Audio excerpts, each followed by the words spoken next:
السلام عليكم. تعالوا نعمل الاختراع ده، اعادة تدوير لاي ازازة عندك فاضية. اوعي ترميها. تعالي نعمل القمر ده. بصي مش هتكلفك الا 5 جنيه. تعالوا نشوف عملناها مع بعض ازاي. الفيديو ده احفظيه عندك. قرب رمضان هنعمل بالونة حلوة قوي. هنجيب ازازة نقصها بالمنظر ده ونحط فيها بالونة ونزينها، هتبقى شكلها حلو قوي. هنحط البالونة كده وننفخ.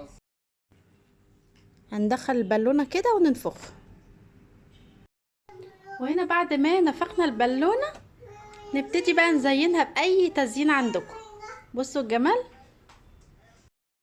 بصوا هنا بقى اي شريطة كده عندك وتحطيها، وعندي دول هزينهم بيها هوريك الشكل النهائي. وده بقى شكلها النهائي. بصوا بقت قمر ازاي. اعملوا الفكرة دي في اي بقى لون بلالين، ولمي الازاز اللي عندك واعملي لها اعادة تدوير. تحفة جدا. زينوا زينة رمضان وحطوا من البالونة دي وسط الزينة كده، هتبقى تحفة جدا. بصوا الجمال.